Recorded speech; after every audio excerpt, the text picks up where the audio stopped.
Hello नमस्कार दोस्तों, welcome back our official YouTube channel law with Ronit. दोस्तों आप सभी लोगों का हार्दिक स्वागत है। जैसा कि साथियों आप सभी लोगों को पता है कि ऑल इंडिया बार एग्जामिनेशन बहुत ही जल्द कंडक्ट होने वाला है। साथियों उसी को ध्यान में रखते हुए मैं आज आप लोगों के लिए नया क्वेश्चन सीआरपीसी का लेकर के आया हूं और इन सभी क्वेश्चंस को मैं आपके सामने यहां पे सॉल्व कराने वाला हूं। साथियों आप सभी लोगों को मैं बता देना चाहता हूं, ये जो भी क्वेश्चन मैं लेकर के आप लोगों के लिए आया हूं ये बाइलिंगुअल है। आपको हिंदी में भी क्वेश्चन देखने के लिए मिलेंगे, साथ साथ आपको इंग्लिश में भी क्वेश्चन देखने के लिए मिलेंगे। अगर आपको लगता है कि इसका पीडीएफ कहां पे आपको मिलेगा तो साथियों आप इसका पीडीएफ हमारे लॉ विथ रोनित कहां पे, तो आप जा करके law with Ronit Telegram group पे आप इसका पीडीएफ भी क्या कर सकते हैं साथियों, प्राप्त कर सकते हैं। आपके लिए ये बेसिक इंफॉर्मेशन था, ये मैंने शेयर कर दिया। अब हम यहाँ पे क्वेश्चंस को पढ़ेंगे कि क्वेश्चन क्या कर रहा है। क्वेश्चन नंबर 35 को हम यहाँ पे पढ़ेंगे। साथियों ये जो क्वेश्चन आपका कर रहा है ये बात कर रहा है सीआरपीसी के सेक्शन नंबर 41B के बारे में। डायरेक्ट अगर हम बात करते हैं तो पूरे के पूरे अरेस्ट प्रोविजंस को हमको समझाया गया है। कहां पे, तो चैप्टर नंबर 5 में। अगर हम सीआरपीसी की बात करते हैं तो पूरे के पूरे चैप्टर नंबर 5 में हमको अरेस्ट के प्रोविजंस को समझाया गया है कि किस तरह से अरेस्ट किया जा सकता है। क्या हमारा सेक्शन नंबर 41 कहता है, क्या सेक्शन नंबर 41A कहता है, क्या सेक्शन नंबर 41B कहता है, और उसी सेक्शन नंबर 41B से रिलेटेड यहाँ पे क्वेश्चन आपसे पूछा गया है। कहा जा रहा है कि section number 41B is incorporated into the criminal procedure code. इसको कब डाला गया था, क्रिमिनल प्रोसीजर कोड की अगर हम बात करते हैं तो सेक्शन नंबर 41B को कब डाला गया था, बेसिस किस तरह से, on the basis of which following decision. कौन सा ऐसा डिसीजन दिया गया था, कौन से ऐसे जजमेंट को पास किया गया था जिसके बिहाफ पे क्या किया गया था, सेक्शन नंबर 41B को यहां पे डालने का काम किया गया था। उससे रिलेटेड कुछ केस लॉ आपको दिए गए हैं और मैं उम्मीद करता हूं इन सभी केस लॉ को आप लोगों ने कहीं ना कहीं जरूर पढ़ा होगा, जिसमें से सबसे पहला केस लॉ आपके सामने आ रहा है नंदनी सतपथी वर्सेस पीएल दानी का मामला। और ये मामला अपने आप में बहुत ही रेलिवेंट मामला है अगर हम सीआरपीसी की बात करते हैं। इसी से रिलेटेड एक और मामला आ रहा है, ऑप्शंस आप लोग यहां पर देखते रहिए। सुनील बत्रा वर्सेस दिल्ली एडमिनिस्ट्रेशन का एक मामला आ रहा है और ये मामला भी सीआरपीसी का ही है। और क्या आप देख रहे हैं कि नंदनी सतपथी वर्सेस पीएल दानी से ये रिलेटेड आया है प्रोविजन सेक्शन नंबर 41B, या फिर सुनील बत्रा वर्सेस दिल्ली एडमिनिस्ट्रेशन से रिलेटेड ये प्रोविजन आया है, या प्रेम शंकर शुक्ला वर्सेस दिल्ली एडमिनिस्ट्रेशन से रिलेटेड ये मामला यहां पे आया है। तो साथियों आप सभी लोगों को पता है कि ये जो सेक्शन नंबर 41B को यहां पे इनकॉर्पोरेटेड किया गया है, जो यहां पे सेक्शन नंबर 41B को डाला गया है, ये सिर्फ और सिर्फ एक केस लॉ के वजह से डाला गया है। DK Basu versus state of West Bengal की गाइडलाइन आई थी और इसी गाइडलाइन के थ्रू क्या किया गया था, सेक्शन नंबर 41B को यहां पे इनकॉर्पोरेटेड किया गया था। और आप देख भी सकते हैं कि ये 8th नंबर के किसमें, 8th नंबर के ऑल इंडिया बार एग्जामिनेशन में आपसे क्वेश्चन ऑलरेडी पूछा गया है और आप यहां पे आंसर भी देख सकते हैं कि इसका डी नंबर वाला करेक्ट आंसर है। कौन सा आंसर करेक्ट है, तो DK Basu versus state of West Bengal का इसका आंसर करेक्ट यहां पे मार्क किया जाएगा। और यही चीज आपको समझने की आवश्यकता है। ये जो सभी के सभी केस लॉ यहां पर दिख रहे हैं, नंदनी सतपथी की बात करते हैं, सुनील बत्रा साहब की हम बात करते हैं, प्रेम शंकर शुक्ला की हम बात करते हैं, इन सभी की बड़ी बड़ी कहानियां हैं। हम कहानी बताएंगे तो ज्यादा टाइम लग जाएगा। मैं आप लोगों के लिए ऑल इंडिया बार एग्जामिनेशन का सिर्फ और सिर्फ एमसीक्यू सॉल्व करा रहा हूं। नेक्स्ट क्वेश्चन की हम बात करते हैं। क्वेश्चन नंबर अगर 36 को हम यहां पर देखेंगे तो क्वेश्चन नंबर 36 में किसकी बात कर रहा है, प्ली बार्गेनिंग की बात कर रहा है। किसकी बात कर रहा है, क्षमा को कम करने की बात कर रहा है। सजा को जो आपने किया है, जो आपने कांड किया है, उस कांड को कम करने की बात कर रहा है chapter dealing with plea bargaining. कौन से चैप्टर से डील करता है plea bargaining, has been inserted by, किसके द्वारा, कौन सा ऐसा अमेंडमेंट किया गया था कि उस अमेंडमेंट के थ्रू क्या किया गया था, इस प्ली बार्गेनिंग के चैप्टर को डाला गया था। इनिशियल स्टेज में जब हमारा सीआरपीसी बना था, एट दैट टाइम वहां पे हमको किसी भी प्रकार का प्ली बार्गेनिंग का चैप्टर देखने के लिए नहीं मिल रहा था और नहीं मिल रहा था, लेकिन एक लॉ अमेंडमेंट आया था। और कौन सा क्रिमिनल अमेंडमेंट आया था? तो क्रिमिनल लॉ अमेंडमेंट 2005 का आया था। जी हां साथियों, इसी 2005 के वजह से क्या किया गया, प्ली बार्गेनिंग का चैप्टर हमारे सीआरपीसी में डाला गया। और ये क्वेश्चन भी आप लोगों के लिए बहुत ही ज्यादा इंपॉर्टेंट साबित हो रहा है, इसीलिए इसको भी मैं आपके सामने यहाँ पे रख रहा हूं। आप ऑप्शंस को यहाँ पे एनालिसिस करिए। अगर फर्स्ट ऑप्शंस को आप एनालिसिस करते हैं तो यहाँ पे सबसे पहला ऑप्शन आपके सामने आ रहा है, the code of criminal law amendment 1993 का आपके पास आ रहा है। जो सेकंड ऑप्शन आपको यहाँ पर देखने के लिए मिल रहा है वो क्रिमिनल लॉ अमेंडमेंट 2005 का आ रहा है। जो नेक्स्ट आपके सामने आ रहा है, the code of criminal procedure amendment act 2001 का आ रहा है। और फिर जो नेक्स्ट आ रहा है 1993 का अमेंडमेंट आ रहा है। तो जो इसका करेक्ट और एप्रोप्रिएट आंसर होगा प्री बार्गेनिंग का, वो 2005 होगा। ऑप्शन नंबर इसका बी वाला करेक्ट आंसर मार्क किया जाएगा। तो आपको सिर्फ और सिर्फ क्वेश्चंस को पढ़ने की आवश्यकता है, और बस आप चीजों को अगर पढ़े रहेंगे, समझे रहेंगे, तो आपका ऑल इंडिया बार एग्जामिनेशन जो 18 नंबर का कंडक्ट होने वाला है, आसानी से आप इसको निकाल सकते हैं। आप देख सकते हैं कि हम उन्हीं क्वेश्चंस पे ज्यादा डिस्कस करते हैं जो क्वेश्चन आपके प्रीवियस ईयर एग्जामिनेशन में आपसे पूछे गए हैं। नेक्स्ट क्वेश्चन की बात करते हैं। नेक्स्ट क्वेश्चन जो हमारा कह रहा है, क्वेश्चन नंबर 37 की अगर हम बात करते हैं तो साथियों ये कह रहा है, as per the criminal procedure, किसकी बात कर रहा है?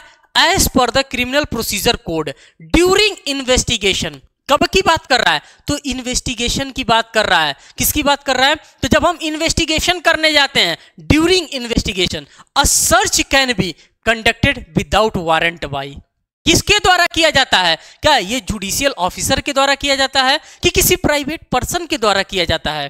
क्या जुडिशियल ऑफिसर जा करके इन्वेस्टिगेशन करेगा? ऐसा कभी आप लोगों ने सुना भी नहीं होगा कि जुडिशियल ऑफिसर जा करके क्या कर रहा है, वहां पे इन्वेस्टिगेशन कर रहा है। प्राइवेट पर्सन की हम बात करते हैं तो ये एक्सेप्शन है, प्राइवेट पर्सन जा करके क्या करेगा, इन्वेस्टिगेशन करेगा। इन्वेस्टिगेशन कौन करेगा, इसके लिए कौन लाइबल है?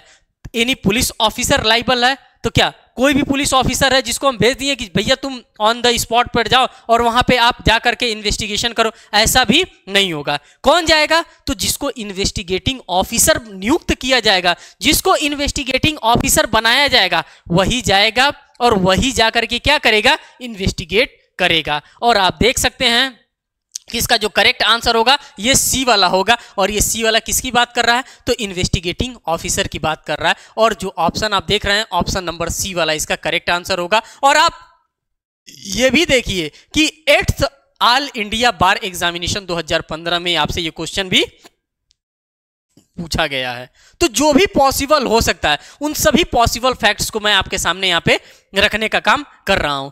नेक्स्ट क्वेश्चन की अगर हम बात करते हैं, क्वेश्चन नंबर 38 की बात करते हैं, तो ये किसकी बात करता है? ये प्रोसिक्यूशन की बात करता है। किसकी बात कर रहा है साथियों? तो कर रहा है prosecution for the offences of defamation. Defamation की अगर हम बात करते हैं तो डायरेक्ट कहीं ना कहीं आपको आईपीसी के भी अंतर्गत जाने की भी आवश्यकता है, क्योंकि पूरा का पूरा डेफिनेशन जो होता है वो आईपीसी में ही हमको डेफेमेशन का देखने के लिए मिलता है। कह रहा है prosecution for the offence of defamation can be intimated only. किसके द्वारा इंटीमेट किया जाता है? कौन ऐसा लाइबल है, कौन ऐसा व्यक्ति है जिसके द्वारा इसका इंटीमेशन किया जाता है? तो आप ऑप्शंस को यहां पे एनालिसिस करिए। ऑप्शंस क्या कर रहा है? फर्स्ट ऑप्शंस की अगर हम बात करते हैं, कर रहा है on the complaint of aggrieved party. भैया मेरा डिफेमेशन हुआ है तो मैं ही तो जाऊंगा, कोई तीसरा तो जाएगा नहीं मेरे डिफेमेशन पे कि अरे भैया का डिफेमेशन हो गया और मैं जा रहा हूं केस फाइल करने। नहीं, on the complaint of aggrieved party की बात कर रहा है। किसकी बात कर रहा है? On the complaint of aggrieved party की बात कर रहा है। जो सेकंड ऑप्शन आपका कह रहा है on the basis of FIR की बात कर रहा है। क्या एफआईआर के बिहाफ पे वहां पे किया जाएगा, इंटीमेशन किया जाएगा? ये कुछ जच नहीं रहा है। नेक्स्ट जो हमारे पास ऑप्शन है on the basis of police report. क्या इसके लिए पुलिस रिपोर्ट लगाएगी डेफेमेशन? हमने आज आपको कुछ बोल दिया, पता चले कि पुलिस इसी के चक्कर में घूम रही है कि भैया का डेफेमेशन हो गया, मैं जा रहा हूं वहां पे क्या करने, पुलिस रिपोर्ट लगाने के लिए। ऐसा नहीं है। तो इसका जो करेक्ट आंसर हमारा मार्क किया जाएगा on the complaint of aggrieved party के ही हिसाब से किया जाएगा और जो इसका करेक्ट आंसर होगा आप यहां पर ए वाला भी देख रहे हैं और आप ये भी देख रहे हैं कि ऑल इंडिया बार एग्जामिनेशन 2008 में ये पूरा का पूरा जो भी मैं आज स्लॉट लेकर के आया हूं ये सभी के सभी क्वेश्चन कहीं ना कहीं ऑल इंडिया बार एग्जामिनेशन 2000 मींस की 8th बार ऑल इंडिया बार एग्जामिनेशन में 2015 में आपसे पूछा गया था। नेक्स्ट क्वेश्चन की अगर हम बात करते हैं, नेक्स्ट क्वेश्चन आपसे क्या कह रहा है साथियों, नेक्स्ट क्वेश्चन नंबर 39 की हम बात करते हैं। क्वेश्चन नंबर 39 डायरेक्ट आपसे सेक्शन बेस्ड क्वेश्चन पूछ रहा है। कह रहा है डायरेक्ट आप सेक्शन को यहां पे हिट करिए। अगर आपका सेक्शन पे कमांड आपका तगड़ा है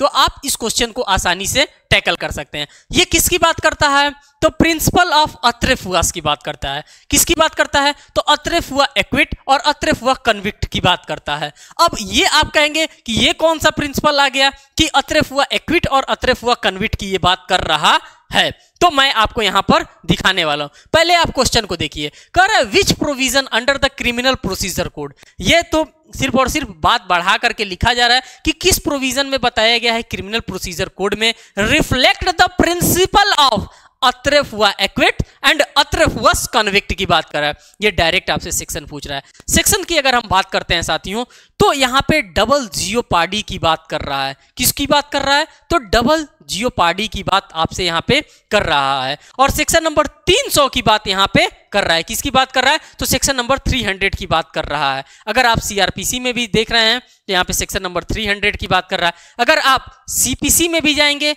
तो आपको एक कॉन्सेप्ट यहां पर देखने के लिए मिलेगा। साथ ही साथ अगर आप एविडेंस एक्ट में भी जाएंगे तो वहां पे भी आपको इसका प्रोविजंस देखने के लिए मिलेगा। लेकिन जो अभी इसका करेक्ट आंसर होगा ये ए वाला इसका करेक्ट आंसर मार्क किया जाएगा। सेक्शन नंबर 300 की बात करता है और ये सेक्शन नंबर 300 एक्वेफुआ कन्विक्ट की बात करता है और अत्रेफुआस एक्विट की बात कर रहा है और ये भी 8th AIB 2015 के एग्जामिनेशन में आपसे क्वेश्चन पूछा गया है। तो संभावनाएं हैं कि इसी टाइप के क्वेश्चन आपके अपकमिंग एग्जामिनेशंस में भी पूछे जा सकते हैं। नेक्स्ट क्वेश्चन की अगर हम बात करते हैं तो क्वेश्चन नंबर 40 पे आप फोकस करिए। क्वेश्चन नंबर 40 किसकी बात कर रहा है, ये नॉर्मल सा क्वेश्चन है साथियों और नॉर्मल से क्वेश्चन में क्या बात कर रहा है, कह रहा है इन अ बेलेबल ऑफेंस।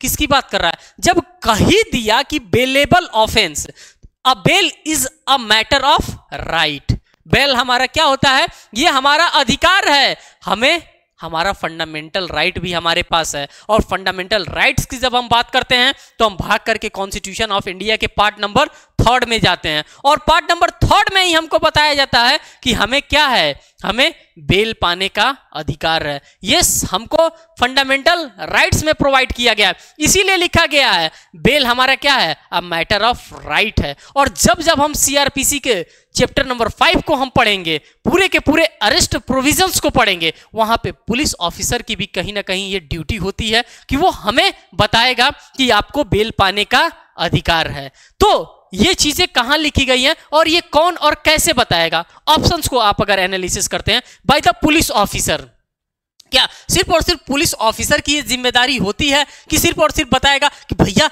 मैंने तुमको अरेस्ट कर लिया है, अब तुम्हारे पास मैटर, अब तुमको बेल पर जाने का अधिकार तुम्हारे पास है, तुम जल्दी से बेल करा लो। तो क्या हमको एप्रोप्रिएट आंसर को मार्क करना होता है, ऐसा नहीं कि हमने पहले ऑप्शंस को पढ़ा और पहले ऑप्शंस को हम लोगों ने ओबेल को फिल कर दिया, ऐसा नहीं करते हैं। अगर हमारे पास एप्रोप्रिएट टाइम है तो हमें चारों के चारों ऑप्शंस को हमें रीड आउट करने होते हैं। सेकंड ऑप्शन में कह रहा है बाय द कोर्ट के द्वारा, थर्ड ऑप्शन में कह रहा है both by the police officer and the court. दोनों ऑप्शंस को आप देखिए यहां पे मिलाने का काम कर रहा है। किसकी बात कर रहा है, बाय द पुलिस ऑफिसर की बात कर रहा है, बाय द कोर्ट की बात कर रहा है। जो थर्ड वाला हमारा ऑप्शन है उसमें दोनों बातों को एक जगह ला करके कंपाइल कर दिया है, कर रहा है by the police officer and by the court की बात कर रहा है। दोनों के द्वारा क्या किया जा सकता है, मैटर ऑफ राइट्स के बारे में उसको बताया जा सकता है और यही इसका करेक्ट आंसर मार्क किया जाएगा। कौन सा, तो सी वाला ही इसका करेक्ट आंसर यहां पे मार्क किया जाएगा। और आप देख भी सकते हैं कि ये 9th नंबर के ऑल इंडिया बार एग्जामिनेशन 2016 के परीक्षा में आपसे ये क्वेश्चन पूछा भी गया है मेरे दोस्तों। इसीलिए इन सभी चीजों को मैं आपके सामने एक एक करके यहां पे बताता हुआ चल रहा हूं। नेक्स्ट क्वेश्चन की हम बात करते हैं, क्वेश्चन नंबर 41 की बात करते हैं। अब क्वेश्चन नंबर 41 की हम बात करते हैं तो कह रहा है ए प्रोक्लेम्ड पर्सन्स की बात करते हैं, भगौड़ा व्यक्ति की बात करते हैं, भाग गया है, कहीं चला गया है, उसी की हम बात कर रहे हैं। कह रहा है a proclaimed person whose properties has been attached, उसकी प्रॉपर्टी को, एक भगौड़ा व्यक्ति है और उस भगौड़े व्यक्ति की प्रॉपर्टी को क्या कर दिया गया है, यहां पे अटैच्ड कर दिया गया है। And claim for the property और the sale proceeds on the appearances की बात कर रहा है। एक भगौड़ा व्यक्ति है, उसकी संपत्ति को यहां पे अटैच्ड कर दिया गया है और सेल्स के प्रोसीडिंग्स को यहां पे क्या किया जा रहा है, अपीयरेंस किया जा रहा है। इसी से रिलेटेड ये क्वेश्चन आपके एग्जामिनेशन में बन रहा है। अब देखिए उसके लिए उसके पास कितना टाइम होगा, टाइम लिमिटेशन पीरियड की ये बात कर रहा है कि क्या लिमिटेशन होना चाहिए। अगर मान लीजिए कि मेरी संपत्ति है, मैं भगौड़ा घोषित हो गया हूं, मैं प्रोक्लेम्ड ऑफेंडर हो गया हूं, तो क्या मेरी संपत्ति को सरकार आज जब्त करेगी, आज प्रोक्लेम्ड करेगी और कल बेच देगी? ऐसा नहीं करेगी। उसके लिए वो एप्रोप्रिएट टाइम देगी और वो एप्रोप्रिएट टाइम कितना होगा अटैचमेंट के बाद? तो क्या वो 6 महीने का टाइम होगा?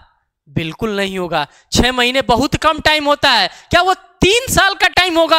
अरे बाप रे बाप, 3 साल का बहुत ज्यादा टाइम हो गया।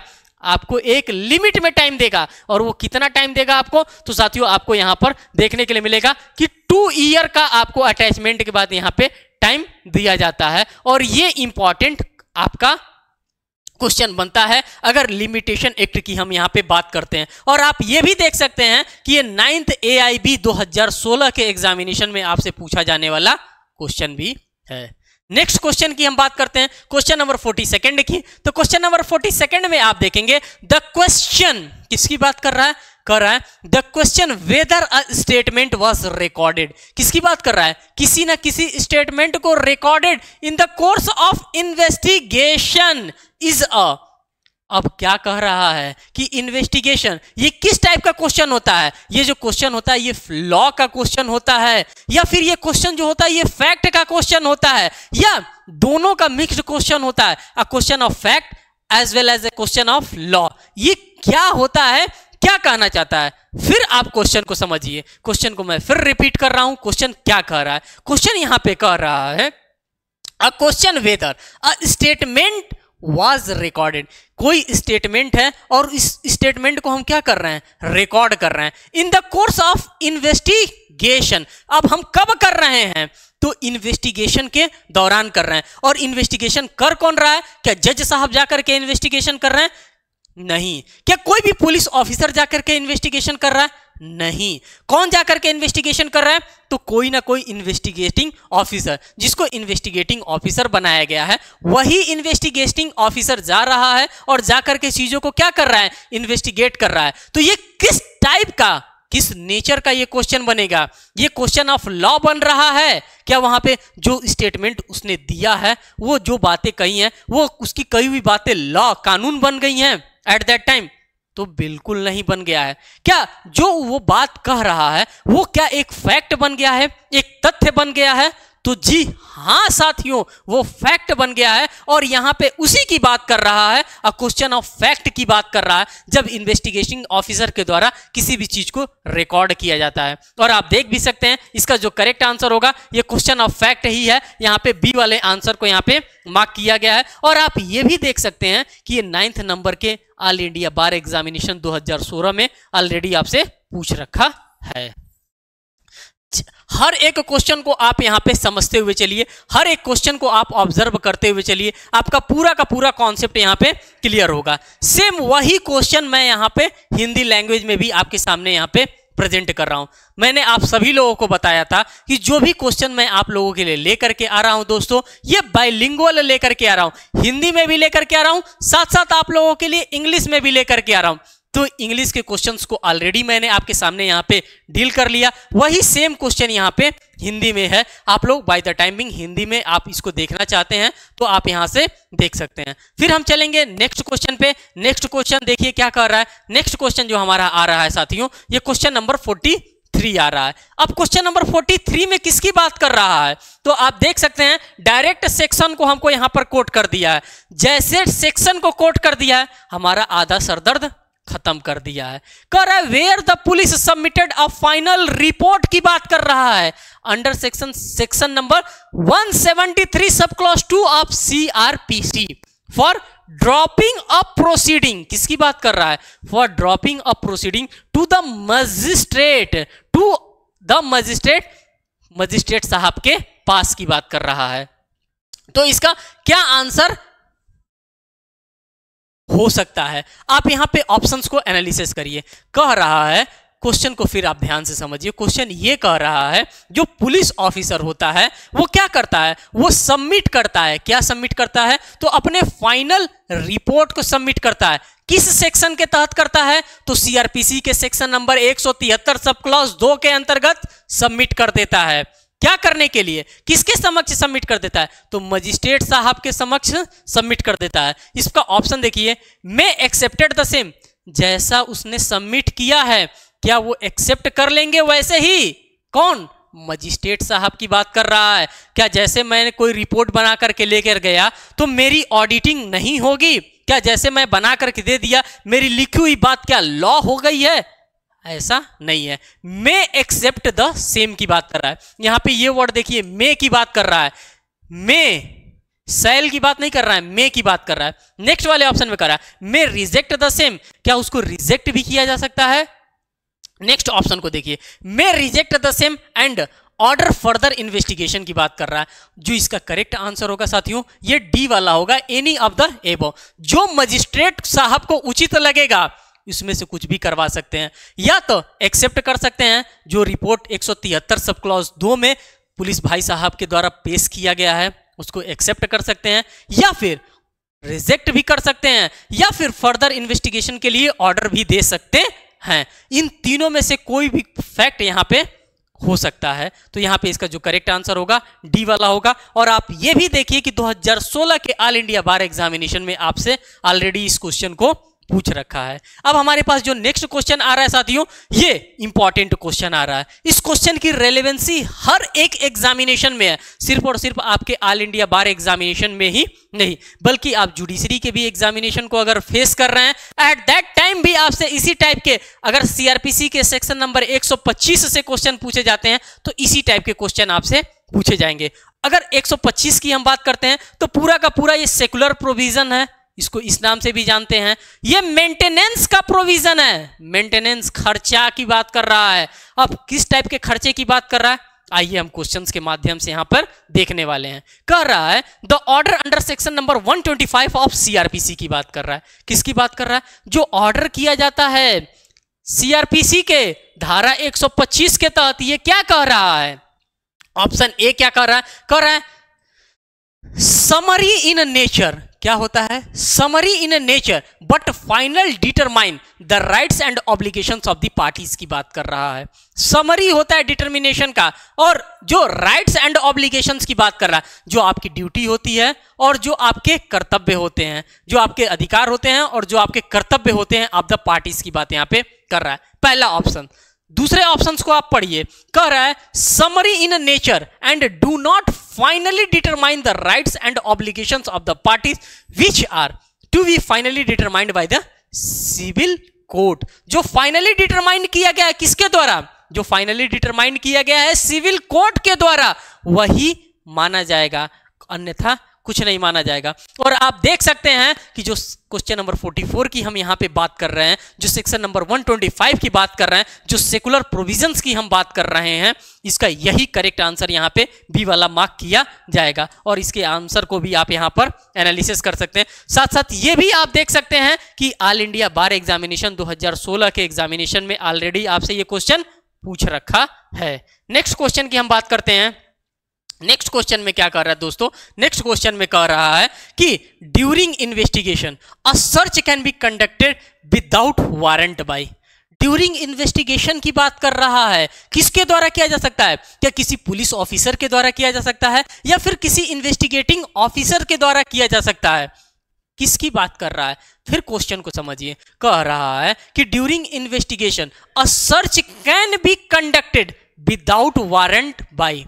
विदाउट वारंट की बात कर रहे हैं। यहां पे किसी भी टाइप का वारंट नहीं है, किसी भी टाइप का इन्वेस्टिगेटिंग ऑफिसर को यहां पे नियुक्त नहीं किया गया है तो किसके किसके द्वारा किया जा सकता है? बाय द पुलिस ऑफिसर के द्वारा किया जा सकता है, either by the investigating officer, दोनों लोगों के द्वारा किया जा सकता है। अब यहां पे देखिए इसका करेक्ट आंसर क्या मार्क किया जाएगा। तो कह रहा है यानी पुलिस ऑफिसर, पहली बात सही कह रहा है कि पुलिस ऑफिसर के द्वारा। दूसरी बात बाय द इन्वेस्टिगेटिंग ऑफिसर या फिर इन्वेस्टिगेटिंग ऑफिसर के द्वारा। बोथ ए एंड बी, इनका दोनों आंसर क्या होगा यहाँ पे? दोनों का दोनों आंसर यहाँ पे करेक्ट होगा।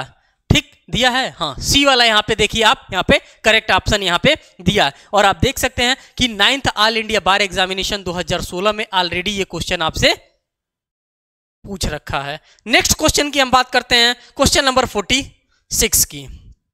क्वेश्चन नंबर 46 आपके पास फिर आ गया, कह रहा है कमिटल प्रोसीडिंग।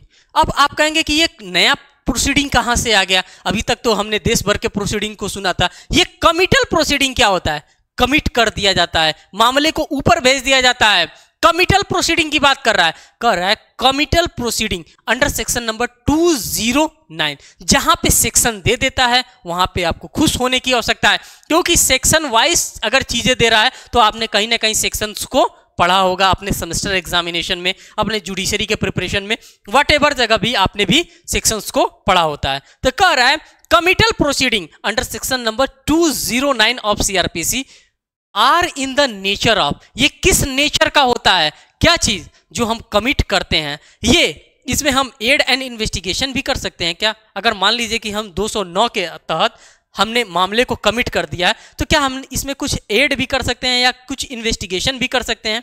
तो ऐसा तो कुछ नहीं कर सकते हैं। इसमें हम क्या कर सकते हैं? इसमें हम इंक्वायरी कर सकते हैं। क्या कर सकते हैं? तो जो कमिटल मामला, जो कमिट करके मामला जाता है सेक्शन नंबर 209 के अकॉर्डिंग्स में हम इसमें इंक्वायरी कर सकते हैं।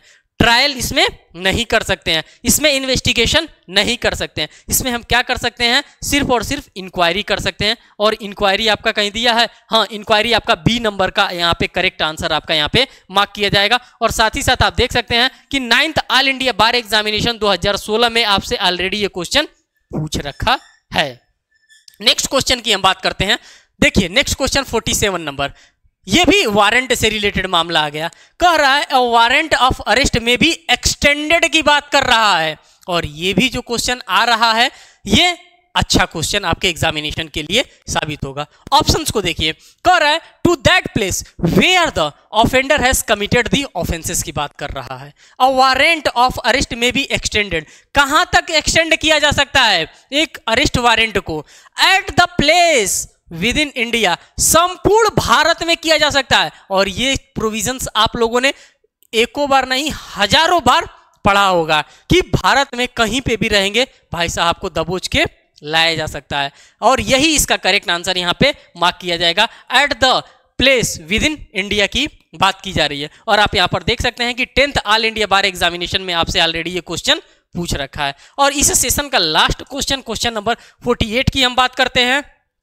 क्वेश्चन नंबर 48 में देखिए दोस्तों क्या कह रहा है। क्वेश्चन नंबर 48 में कह रहा है कि which of the following statement is correct. यहां पे कुछ स्टेटमेंट दिया गया है और इसी स्टेटमेंट के बिहाफ पे हमसे पूछ रहा है कि कौन सा स्टेटमेंट यहां पे करेक्ट है। पहला स्टेटमेंट कह रहा है अ कन्फेशन, कन्फेशन की बात कर रहा है। अब आप खुद बताइएगा कमेंट सेक्शन में कि कन्फेशन किसके सामने किया जाता है? क्या पुलिस के सामने जाकर के कन्फेशन किया जाता है या फिर मजिस्ट्रेट साहब के सामने जाकर के कन्फेशन किया जाता है? अगर आप वीडियो वॉच कर रहे हैं तो आप हमें कमेंट सेक्शन में जरूर बताएं। A confession made by an accused to the police officer is relevant. क्या पुलिस ऑफिसर के सामने जो कन्फेशन किया जाता है, जब आप इंडियन एविडेंस एक्ट पढ़ेंगे तो इंडियन एविडेंस एक्ट में आपको देखने के लिए ये बातें मिलेंगी कि क्या पुलिस ऑफिसर के सामने किया गया कन्फेशन क्या रेलिवेंट होता है कि यह इररेलेवेंट होता है। पहली बात। दूसरी बात कह रहा है a confession made by any accused an accused in police custody to a magistrate is not relevant. क्या ये बातें रेलिवेंट साबित हो रही हैं कि इररेलेवेंट साबित हो रही हैं? सी वाले में कह रहा है a confession made by an accused in the police custody and discovery made from the information received from the confession, both confession and discovery are relevant की बात कर रहा है। जो डिस्कवरी हम लोग करते हैं, डिस्कवरी ऑफ न्यू फैक्ट की हम बात करते हैं। Section number 27 of Indian evidence act में जब हम जाएंगे तो डिस्कवरी ऑफ न्यू फैक्ट की बात करते हैं। साहब हमको पता है, हमको अरेस्ट आपने कर लिया, हमें पता है ये बात, हमको ये भी बात पता है कि जिस चाकू से मैंने उसका कत्ल किया था वो चाकू मैं आपको चलेंगे स्पॉट पे तो मैं दिखा दूंगा कि मैंने वो चाकू कत्ल करने के बाद कहां छुपाया था। तो ये क्या हो गया, ये डिस्कवरी ऑफ न्यू फैक्ट हो गया। और ये डिस्कवरी ऑफ न्यू फैक्ट की यहां पे बात की जा रही है ऑप्शन नंबर सी में। इसका जो करेक्ट आंसर मार्क किया जाएगा, none of the above is correct. जो भी बातें यहां पे कही जा रही हैं कन्फेशन को लेकर के, ये कोई भी बातें यहां पे करेक्ट नहीं है। और आप देख सकते हैं कि ऑल इंडिया बार एग्जामिनेशन 2017 में आपसे ऑलरेडी ये क्वेश्चन पूछ रखा है, तो इसका भी आप हिंदी वर्जन यहां पर देख सकते हैं। जो भी क्वेश्चन हो सकता है साथियों, इन सभी क्वेश्चंस का मैं Hindi as well as English दोनों वर्जन्स मैं आपके सामने लेकर के आया हूं। फिर मिलेंगे एक नेक्स्ट वीडियो में एक नेक्स्ट अपडेट के साथ। उससे पहले मैं आपसे ये भी कहना चाहूंगा कि साथियों अगर हमारे चैनल पे आप नए हैं तो चैनल को जरूर सब्सक्राइब करिएगा, वीडियो को लाइक करिएगा और जो भी ऑल इंडिया बार एग्जामिनेशन दे रहे हैं उन तक इस वीडियो को आप जरूर शेयर करिए। फिर मिलेंगे एक नेक्स्ट वीडियो में नेक्स्ट अपडेट के साथ, तब तक के लिए धन्यवाद।